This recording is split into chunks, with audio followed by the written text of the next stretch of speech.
Oi, pessoal. Hoje vamos falar de mais um conteúdo de literatura. A semana passada nós estávamos falando sobre a literatura portuguesa da Idade Média. E aí, hoje nós vamos continuar com o conteúdo falando sobre trovadorismo. Até na última aula a gente falou um pouquinho, né, em relação aos trovadores, o que era o trovador. E hoje, para a gente dar as próximas informações, eu vou relembrar vocês o que é o trovadorismo. É chamado de trovadorismo o primeiro movimento artístico que se deu na poesia europeia, sobretudo a partir dos séculos XI e XII, composto por cantigas líricas e satíricas, escrita pelos trovadores, que dão nome ao movimento.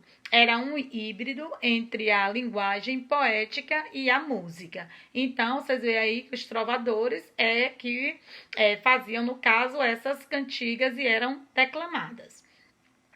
Acompanhados de instrumentos musicais e de dança, os trovadores viajavam entoando suas cantigas. Foi um dos gêneros literários mais populares da Idade Média. Ao longo das novelas de cavalaria, expressão da prosa no período. Então a gente vê aí que esses prosadores, eles não ficavam sozinhos. Eles também eram acompanhados por essas dançarinas, até mesmo para que as pessoas tivessem um divertimento. Aí tá alguns trovadores, né, com seus instrumentos musicais, no caso aí a lira, é um dos instrumentos que acabou se tornando o nome de um dos gêneros literários, que no caso é o gênero lírico, porque o que vem da lira.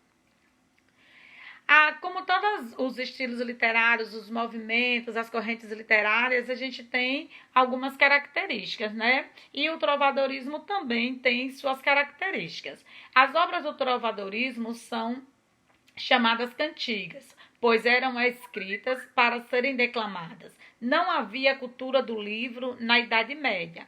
A população era em grande parte analfabeta e ainda não havia sido inventado o livro impresso. E frequentemente eram acompanhadas de instrumentos musicais, como a lira, a flauta, a viola. Então vocês veem aí que a única forma, não só, né, de diversão daquela época, mas também foi dito aí que naquela época não havia como eles deixarem registrado esse tipo de cantiga. Era apenas apresentado, né, de região, eles viajavam para estar fazendo essas apresentações, para fazer no caso aí, uma diversão para o público e para as pessoas da época. Enquanto o compositor de origem era chamado de trovador, o músico era chamado de menestrel.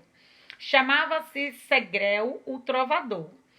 Profissional cavaleiro que ia de corte em corte divulgando suas cantigas em troca de dinheiro. Então a gente vê aí que era tipo como se fosse um trabalho para eles. Eles precisavam, né, se sustentar, eles precisavam fazer alguma coisa. Então eles saíam de corte em corte fazendo essas apresentações.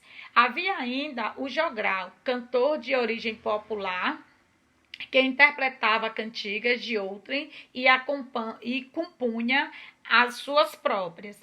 As baladeiras ou soldadeiras eram as dançarinas e cantoras que também os acompanhavam nas apresentações e dramatizações das cantigas. Então, como eu disse, vê que havia também as dançarinas, que naquela época eram chamadas de baladeiras ou de soldadeiras, que faziam o acompanhamento ao trovador, no caso aí, fazer as suas cantigas.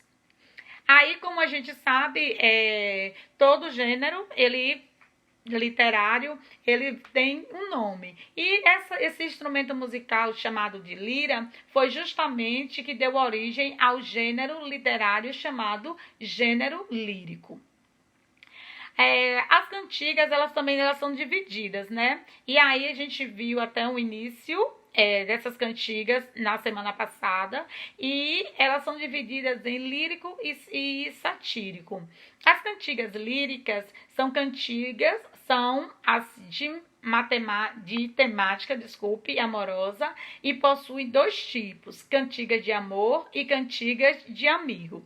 Nós vimos também a introdução da cantiga de amor, que nós vimos que é aquela onde o homem, ele faz essa cantiga, ele faz esse recital para a sua pessoa amada, de forma indireta, claro, como eu disse nas outras informações, que às vezes essa pessoa era até casada, essa amada era casada, então naquela época ele não poderia se declarar diretamente, de forma que as outras pessoas só ficassem sabendo quem era essa amada. Então, as cantigas de amor, gênero da poesia amorosa que surgiram nos séculos seguintes, a cantiga de amor é cantada em primeira pessoa.